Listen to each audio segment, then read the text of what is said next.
अवधूत चिंतन श्री गुरुदेव दत्त श्री स्वामी समर्थ. आपल्या सगळ्यांचं माझ्या चॅनलमध्ये पुन्हा एकदा स्वागत आहे. तर येत्या सोमवारपासून म्हणजे 22 सप्टेंबरपासून शारदीय नवरात्र उत्सवाला सुरुवात होत आहे. आणि या नवरात्र उत्सवामध्ये आपल्याला आई भगवतीची जेवढी जमेल जितकी शक्य होईल तितकी सेवा जी आहे ती करायची आहे. आणि देवीच्या 9 रूपांची सेवा आपल्याला ह्या 9 दिवसांमध्ये करायची असते. प्रत्येक दिवशीचं त्याचप्रमाणे प्रत्येक माळीचं प्रत्येक रूपाचं असं वेगळं महत्त्व आहे. आणि या नवरात्री उत्सवामध्ये आपल्याला ज्या काही माळा अर्पण करायच्या आहेत, नैवेद्य कोणते ठेवायचे आहेत आपल्याला, तेच आपण आजच्या व्हिडिओमध्ये बघणार आहोत. त्यासाठी व्हिडिओ तुम्ही शेवटपर्यंत नक्की बघा आणि जर चॅनलवरती तुम्ही नवीन आला असाल तर चॅनलला सबस्क्राईब देखील करा. आता ह्या ज्या माळी आहेत त्या बघा आपल्याला दररोज आई भगवतीच्या घटाला अर्पण करायच्या आहेत. कारण बघा घटाच्या स्वरूपामध्ये आई भगवती सूक्ष्म स्वरूपात आपल्या घरामध्ये विराजमान झालेली असते. त्यामुळे आपल्याला रोजच्या रोज ह्या ज्या माळी आहेत त्या फुलांच्या माळी त्या आपल्याला घटाला अर्पण करायच्या आहेत. आणि घट जर तुम्ही बसवत नसाल, कारण बघा नोकरी करणाऱ्या स्त्रियांसाठी खास त्यांना शक्य होत नाही, म्हणजे कामाच्या व्यस्ततेमुळे किंवा मग इतर काही अडचणींमुळे आपल्याला घट बसवून म्हणजे इच्छा खूप असते आपली, आपल्याला हौस पण असते, पण ह्या वेळेअभावी आपल्याला जमत नाही घट बसवणं.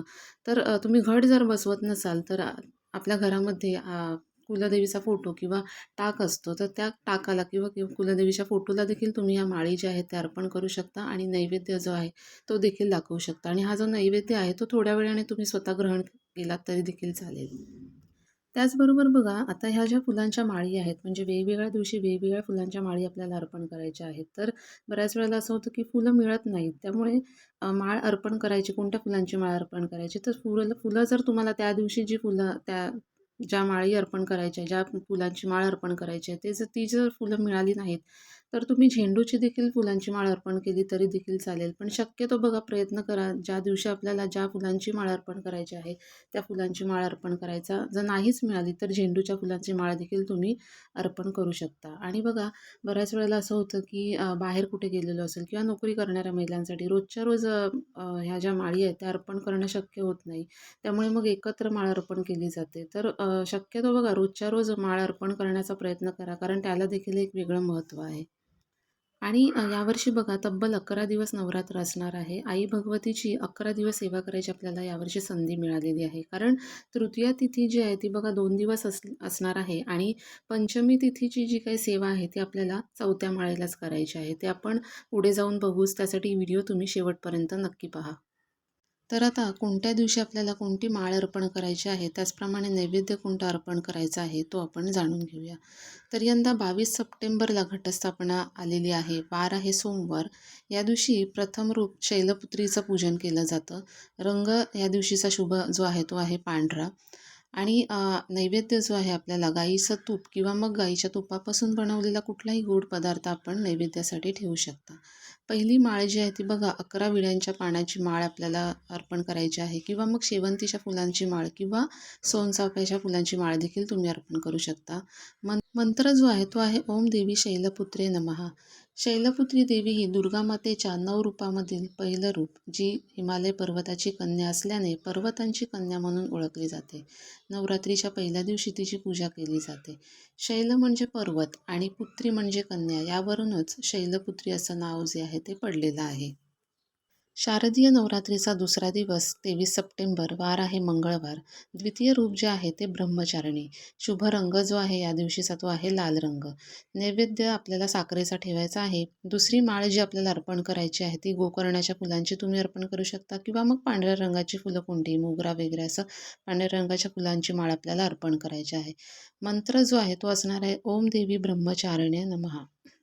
आता ब्रह्मचारिणी देवी ही दुर्गा मातेचं दुसरं रूप आहे, ज्याची नवरात्रीच्या दुसऱ्या दिवशी पूजा केली जाते.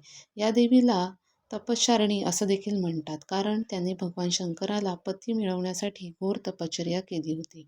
या देवीची पूजा केल्याने साधकाला तप, ज्ञान, संयम आणि धैर्य प्राप्ती होते, अशी भाविकांची मान्यता आहे.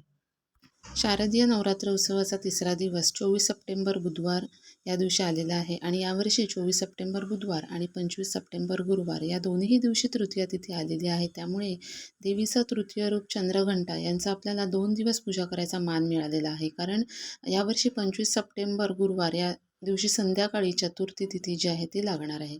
या दिवशीचा शुभ रंग जो आहे तो आहे निळा. नैवेद्य आपल्याला दूध ठेवायचं आहे आणि तिसरी माळ आपल्याला तुळशीच्या पानांची मंजुळासकट अर्पण करायची आहे. मंत्र जो आहे या दिवशीचा तो आहे ओम देवी चंद्रघंटाय नमः. देवी चंद्रघंटा ही नवदुर्गांपैकी तिसरी देवी आहे, जिचे नाव तिच्या कपाळावर असलेल्या अर्धचंद्राच्या आकाराच्या घंटेवरून पडलेले आहे. ती शांती, शौर्य यांचं प्रतीक असून तिच्या कृपेने भक्तांची सर्व पापं नष्ट होतात. नवरात्रीच्या तिसऱ्या दिवशी या देवीची पूजा केली जाते.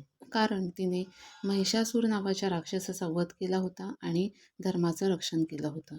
यावर्षी 24 आणि 25 सप्टेंबर या दिवशी तृतीया तिथी आल्यामुळे तिसरी माळ जी आहे ती 24 सप्टेंबर आणि 25 सप्टेंबर या दोन्ही दिवशी असणार आहे. शारदीय नवरात्रीचा चौथा दिवस जो असणार आहे तो असणार आहे 26 सप्टेंबर या दिवशी. चतुर्थी तिथी जी आहे ती सकाळी 9:30 पर्यंत असणार आहे. कारण उदय तिथीप्रमाणे आपल्याला तिथी जी आहे ती साजरी करायची असते. त्यामुळे चतुर्थी तिथी ही सकाळी 9:30 पर्यंत असणार आहे 26 सप्टेंबर शुक्रवार या दिवशी. देवीचं रूप जे आहे ते कुष्मांडा आहे. शुभ रंग जो आहे या दिवशीचा तो आहे पिवळा रंग. नैवेद्य आपल्याला मालपुआ किंवा मग कोणती गोड भजी वगैरे आपल्याला अर्पण करायची आहे. आता या दिवशीची माळ जी आहे ती असणार आहे केशरी किंवा मग भगव्या रंगाची कोणतीही फुलं. मंत्र जो आहे या दिवशीचा तो आहे ओम देवी कुष्मांडाय नमः. नवदुर्गेचे चौथे रूप म्हणजेच कुष्मांडा देवी, जिला तिच्या दिव्य हास्याने सृष्टी निर्माण करण्याचे श्रेय दिलं जातं. अष्टभुजा असलेल्या या देवीने हातामध्ये कमळ, बाण, गदा, अमृत कलश आणि सिद्धिनिधींची माळ जी आहे ती धारण केलेली आहे. कुष्मांडा देवीची उपासना केल्याने साधकाला शक्ती, आरोग्य आणि समृद्धी प्राप्त होते. रोगांपासून देखील त्याची मुक्तता होते अशी मान्यता आहे. नवरात्रीचा 5वा दिवस म्हणजेच पंचमी तिथी जी आहे ती 26 तारखेला सकाळी 9:32 सुरू होत आहे आणि दुसऱ्या दिवशी म्हणजे 27 सप्टेंबर शनिवारी 12:30 संपत आहे. आता आपल्या हिंदू मान्यतेप्रमाणे उदय तिथीप्रमाणेच आपल्याला तिथी जी आहे ती साजरी करायची असते. त्यामुळे आपल्याला ललिता पंचमीच्या ज्या काही सेवा आहेत, सरस्वती पूजन आहे ते आपल्याला 26 तारखेलाच करायचं आहे, हे लक्षात घ्या. आता या दिवशी देवीचं रूप जे आहे ते स्कंदमाता आहे. रंग जो आहे शुभ या दिवशीचा तो हिरवा आहे. नैवेद्य आपल्याला केळी ठेवायची आहेत आणि माळ जी आहे ती 11 बेलपानांची माळ आपल्याला अर्पण करायची आहे. या दिवशीचा मंत्र जो आहे तो आहे ओम देवी स्कंद माताय नमः. स्कंदमाता ही दुर्गादेवीचं 5वं रूप आहे, जिला नवरात्रीच्या 5व्या दिवशी पूजलं जातं. स्कंद हे कार्तिकेय यांचं नाव असून त्यांची माता असल्याने दुर्गादेवीला स्कंदमाता असं देखील म्हणतात. नवरात्रीचा 6वा दिवस यावर्षी आलेला आहे 28 सप्टेंबर रविवार या दिवशी. षष्ठी तिथी आहे. देवीचं रूप जे आहे ते आहे कात्यायनी. रंग या दिवशीचा शुभ जो आहे तो आहे राखाडी. नैवेद्य आपल्याला मध अर्पण करायचा आहे. माळ कर्दळीच्या फुलांची माळ आपल्याला या दिवशी घटाला अर्पण करायची आहे. या दिवशीचा मंत्र जो आहे तो आहे ओम देवी कात्यायनाय नमः. कात्यायनी देवी हे दुर्गादेवीचे एक रूप असून तिला नवरात्रीच्या 6व्या दिवशी पूजलं जातं. महर्षी कात्यायनाच्या तपश्चर्येवर प्रसन्न होऊन देवीने त्यांची कन्या म्हणून जन्म घेतला. म्हणूनच तिला कात्यायनी म्हटलं जातं. आणि तिच्या पूजेने भक्तांचे सर्व अडथळे दूर होतात अशी देखील मान्यता आहे. नवरात्रीचा 7वा दिवस जो आलेला आहे तो आहे 29 सप्टेंबर, वार आहे सोमवार, सप्तमी तिथी. देवीचं रूप जे आहे ते आहे कालरात्री. या दिवशीचा शुभ रंग जो आहे तो आहे केशरी. नैवेद्य आपल्याला कडाकणी अर्पण करायची आहेत आणि माळ जी आहे ते आपल्याला झेंडूच्या फुलांची माळ अर्पण करायची आहे. मंत्र या दिवशीचा आहे तो आहे ओम देवी कालरात्रे नमः. कालरात्री हे नवदुर्गांपैकी एक असून तिचे 7वे रूप आहे. तिचे स्वरूप भयानक जरी असले तरी देखील ती शुभ फळ देणारी आहे, शुभंकरी आहे, जी भक्तांचे दुःख आणि संकट दूर करते आणि सर्व दुष्ट शक्तींचा नाश करते. तिच्या पूजेने सिद्धी प्राप्त होते आणि भक्ताला भीतीपासून मुक्ती मिळते. आता अतिशय महत्त्वाची अशी तिथी म्हणजेच महाअष्टमी, दुर्गा अष्टमी, शारदीय नवरात्रीतील प्राण मानला जाणारी तिथी. 30 सप्टेंबर, वार आहे मंगळवार, या दिवशी आलेली आहे. या दिवशी देवीचं रूप जे आहे ते आहे महागौरी. रंग या दिवशीचा शुभ जो आहे तो आहे मोरपंखी. नैवेद्य या दिवशी आपल्याला खीरपुरीचा नैवेद्य अर्पण करायचा आहे. माळ आपल्याला घटाला अर्पण करायची आहे. ती आहे शेवंतीच्या फुलांची माळ आणि आघाड्याच्या फुलांची माळ आपण अर्पण करू शकतो. मंत्र या दिवशीचा आहे जो आहे ओम देवी महागौराय नमः. महागौरी हे दुर्गादेवीचे 8वे रूप आहे, जिला नवरात्रीच्या 8व्या दिवशी पूजले जाते.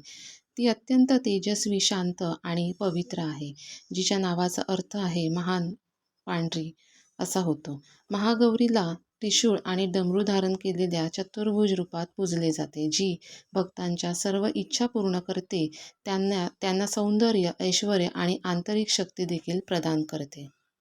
9वा दिवस म्हणजेच महानवमी जी आहे ती असणार आहे 1 ऑक्टोबर, वार आहे बुधवार.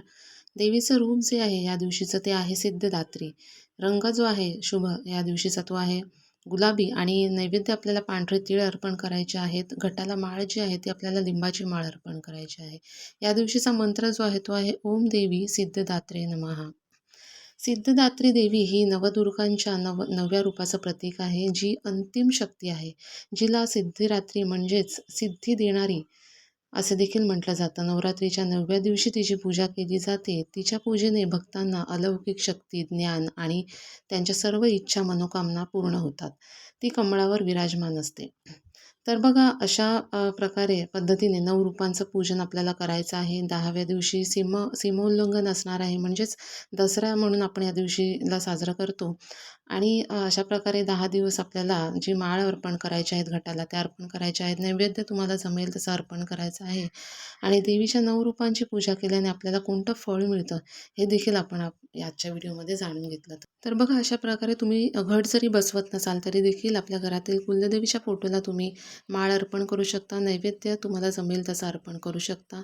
अशा प्रकारे 9 दिवसात आपल्याला देवीची, आई भवानीची सेवा करायची आहे आणि भरभरून आपल्याला आईचा आशीर्वाद जो आहे तो प्राप्त करून घ्यायचा आहे. व्हिडिओतील माहिती जर आपल्याला आवडली असेल तर व्हिडिओला लाईक करा आणि अशाच व्हिडिओजसाठी चॅनलला सबस्क्राईब देखील करा. धन्यवाद.